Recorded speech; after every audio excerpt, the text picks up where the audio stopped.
The beaches of Normandy could have been the graveyard of democracy.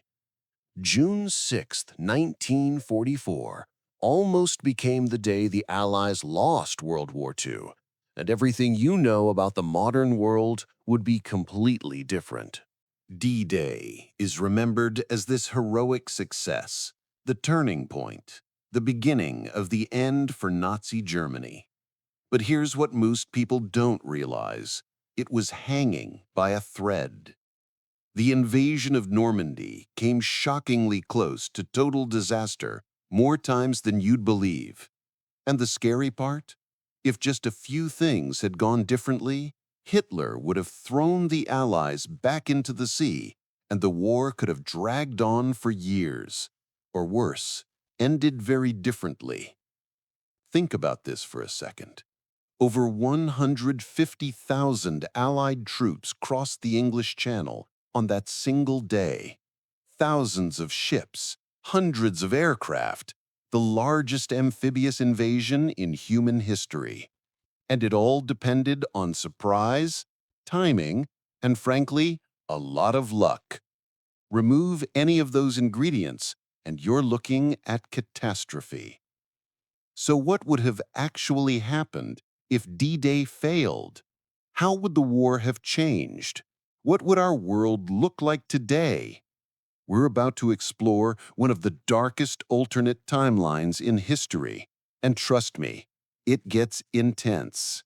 Let's start with how close D-Day actually came to failing, because most history classes skip over this part. First, the weather. Eisenhower, the supreme Allied commander, almost called the whole thing off. The original date was June 5th, but storms rolled in. Waves were massive, winds were crazy. If they launched on the 5th, landing craft would have capsized before even reaching the beach. Eisenhower had to make an impossible choice: delay and risk losing the element of surprise, or go ahead and watch his troops drown. He delayed, but here's the thing: they only had a tiny window. The invasion needed specific tide conditions, moonlight for the paratroopers, and dawnlight for the naval bombardment. All of these conditions only aligned for a few days each month. If the weather didn't clear, they'd have to wait 2 more weeks. 2 weeks where German intelligence could discover the plan. 2 weeks where a spy could give it all away. 2 weeks where Hitler could move more troops to Normandy. Eisenhower's meteorologist, a guy named Group Captain Stagg, predicted a brief break in the storms on June 6th. A gamble. If he was wrong, thousands would die for nothing. But Stagg was right, barely. Even on the 6th, conditions were rough. Many soldiers got seasick. Some drowned when their landing craft sank. The weather was still bad, just not impossible. Now here's where it gets really interesting. The Germans had meteorologists too, but their weather experts predicted the storms would continue. They said no invasion could happen. Rommel, one of Germany's best generals who was in charge of defending the coast, actually went home to Germany on June 5th. It was his wife's birthday. He felt so confident the Allies wouldn't attack in that weather that he left his post. Imagine if he'd stayed.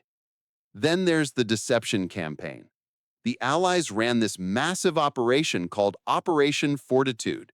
They created fake armies, fake radio traffic, even put dummy tanks and fake aircraft in fields where German spy planes could photograph them. They convinced Hitler that the main invasion would come at Pas-de-Calais, not Normandy. This was genius, but it was also fragile. The entire deception relied on double agents. The Allies had turned every single German spy in Britain, every single one. These double agents fed false information to Hitler. But what if just one real German spy had existed that the Allies didn't know about? What if one of the double agents had actually been a triple agent? The whole deception collapses. Hitler moves his panzer divisions to Normandy before June 6th. Game over. So how could D-Day have actually failed? Let's go through the scenarios. Scenario 1. Hitler keeps his panzer divisions closer to the coast. In reality, Hitler held back his tank divisions inland, and he insisted that he personally had to approve their movement. On June 6th, he was asleep when the invasion started, and his staff were too scared to wake him. By the time Hitler woke up and released the Panzers, the Allies had established a foothold. But imagine if those tank divisions had been positioned right behind the beaches. The Allied troops, already exhausted from the landing, would have faced fresh Panzer units within hours, not days. The beachhead would have been crushed before it could be reinforced. Scenario 2. The Luftwaffe shows up in force. The German Air Force was weak by 1944, but not destroyed. Hitler could have concentrated aircraft from other fronts to defend Normandy if he'd known the invasion was coming there. Allied troops on the beaches would have been sitting ducks for German fighters and bombers. The naval fleet offshore would have faced constant air attack. Without air superiority, the invasion fails. Scenario 3. The Atlantic Wall actually works as intended. The Atlantic Wall was this massive system of bunkers, obstacles, mines, and fortifications along the coast. Rommel had been reinforcing it like crazy. In some places, it was incredibly deadly. Just look at Omaha Beach, where American casualties were horrific.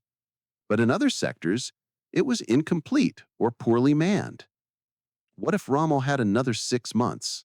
What if the concrete was fully set, all the bunkers finished, all the obstacles in place, and crack troops manning every position instead of the mix of veterans and conscripts that were actually there? Scenario 4. The paratroopers fail completely. The night before the beach landings, thousands of paratroopers dropped behind enemy lines to secure bridges, crossroads, and disrupt German reinforcements. These drops were already chaotic. Soldiers were scattered across the countryside. Many landed miles from their targets. Some drowned in fields that Rommel had deliberately flooded. But they still accomplished enough to matter. What if the winds had been worse? What if more aircraft had been shot down? Without the paratroopers disrupting the German response, enemy reinforcements reached the beaches faster and in greater numbers. Scenario 5. The landing craft disaster. The Allies used these newish landing craft called Higgins boats and larger LSTs. These were revolutionary, but also untested at this scale. What if the designs had a fatal flaw that only showed up in the rough conditions of June 6th? What if more of them sank? What if the ramps jammed and troops couldn't get out? A higher loss of landing craft means fewer troops reaching the beach and less equipment. The invasion could have stalled right there. Okay, so let's say it happens. Let's say D-Day fails. The Allies get pushed back into the sea. What happens next? Immediately, it's chaos. Thousands of Allied soldiers are dead, wounded, or captured. The English Channel is filled with burning ships. The beaches are littered with destroyed equipment. Churchill is facing a political nightmare. Roosevelt has to explain to the American people why their sons died in France for nothing. Stalin is furious because the Allies promised to open a second front to take pressure off the Soviet Union. The propaganda victory for Hitler is massive. German newsreels show captured Allied soldiers, destroyed tanks, sunken ships. Neutral countries start wondering if maybe Germany will win after all. The Nazi regime, which was already facing internal doubts by 1944, gets a huge morale boost. German soldiers on all fronts fight harder because they believe victory is possible again. But here's the thing. A failed D-Day doesn't mean Germany wins the war. It just means the war changes dramatically. The Soviet Union is still pushing from the east. By June 1944, the Red Army is already massive and gaining momentum. Stalin's forces would continue advancing toward Germany, but without the Western Allies landing in France, there's no race. The Soviets don't have to hurry. They can be more methodical. And more importantly, they don't have to stop at Berlin. They keep going west. Meanwhile, the Allies have to regroup. They still have massive industrial capacity. America is still producing ships, planes, and weapons at an incredible rate. Britain is still in the fight. They would plan another invasion, but it would take time, maybe another year, maybe more. During that time, Hitler would try to stabilize his position. He'd move troops from the west back to the Eastern Front to stop the Soviets. But remember, by 1944, Germany is running out of everything: fuel, experienced soldiers, time. The Nazi war machine is already breaking down. A failed D-Day gives them breathing room, but it doesn't solve their fundamental problems. Here's where things get really dark and really interesting. Let's fast forward and see what world emerges if D-Day fails. The atomic bomb, the Manhattan Project, is still happening. In our timeline, the atomic bombs were used on Japan in August 1945. But with a failed D-Day, there's a real possibility that the first atomic bombs get used on Germany instead. Imagine if the Allies, unable to land troops in France, decide to use atomic weapons to break the stalemate at Ellis. Berlin could have been the first city destroyed by nuclear fire, not Hiroshima. The moral and political implications would be completely different. The Soviet steamroller. Without American and British troops racing across France and into Germany, the Red Army has free rein. Stalin's forces would occupy all of Germany, not just the eastern half. France would likely be liberated by Soviet troops, not American ones. The Iron Curtain doesn't fall at the middle of Germany, it falls at the Atlantic Ocean. All of Western Europe could have ended up under Soviet control or influence. Think about that. France, Belgium, the Netherlands, Denmark, possibly even Italy, all potentially becoming communist states or Soviet satellites. The Cold War would be completely different. Instead of a divided Germany and a somewhat balanced Europe, you'd have a Soviet-dominated Europe facing off against Britain and America across the English Channel. The cost in lives would be astronomical. The Eastern Front was the most brutal theater of World War II. Civilians suffered terribly under both Nazi occupation and Soviet liberation. If the Red Army had to fight all the way across Europe alone, millions more would die. Cities that were spared in our timeline would be destroyed. The Holocaust would continue longer. Jewish people and other victims of Nazi genocide would have more time in the camps, meaning even fewer survivors. Japan's fate changes too. With the war in Europe dragging on, does America focus more resources on the Pacific or less? If the atomic bombs get used in Europe, does the invasion of Japan happen with conventional forces? That would mean millions of Japanese and Allied casualties. Or maybe the Soviet Union plays a bigger role in defeating Japan, which would completely reshape post-war Asia. The world that emerges from a failed D-Day is darker and more divided. Europe would be devastated even beyond what actually happened. More cities destroyed, more infrastructure ruined. The recovery would take decades longer. The European Union as we know it probably never forms because half of Europe is under Soviet control and the other half is too weak and traumatized. The United Nations might still be created, but with different power dynamics. Soviet influence would be much stronger. The Security Council would look different. International law and human rights might develop differently, or not at all. NATO probably still forms, but it's a more desperate alliance. Britain and whatever free countries remain in Western Europe would be clinging to American protection against a Soviet empire that stretches from Vladivostok to Paris. The nuclear arms race starts earlier and goes harder. Both sides staring at each other across a narrow channel or a thin border, would pour everything into building more bombs. The Cuban Missile Crisis level of tension would be constant, not a one-time event. Culture and technology developed differently too. Think about all the innovations that came from post-war cooperation between America and Western Europe. Jet aircraft technology, computers, medicine, space exploration. All of this involved collaboration with German scientists and European institutions.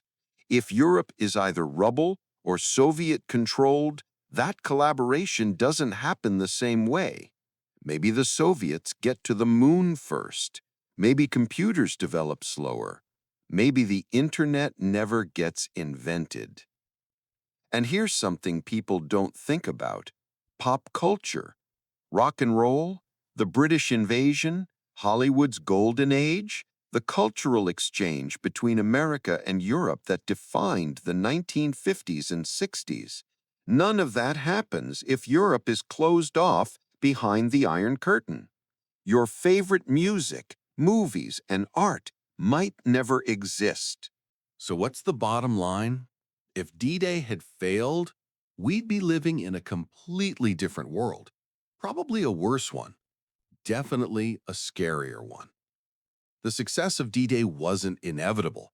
It depended on weather predictions, successful deception, lucky timing, and the courage of thousands of soldiers who jumped into freezing water under machine gun fire. They didn't know if it would work. They just knew they had to try. And it almost didn't work. Omaha Beach was touch and go for hours. Commanders offshore were considering evacuating the troops and calling it a failed attempt. One different decision, one worse break in the weather, one German Panzer division in the right place, and history flips. But it didn't fail. The soldiers held on. Reinforcements kept coming. The beachhead expanded. Within weeks, millions of Allied troops were in France. Within a year, the war in Europe was over. Not because it was easy, but because people refused to give up even when it looked hopeless. The world we live in today, democratic, interconnected, free, exists because D-Day succeeded. It's not perfect, but it's a whole lot better than the alternative. When you see footage of those landing craft hitting the beaches or paratroopers jumping into the night, remember that they were literally fighting for the future, our future. And somehow, impossibly, they won. That's the power of D-Day. Not just what happened, but what didn't happen. The dark timeline we avoided. The world we never had to live in. If you want to see more alternate history scenarios like this, hit that subscribe button right now.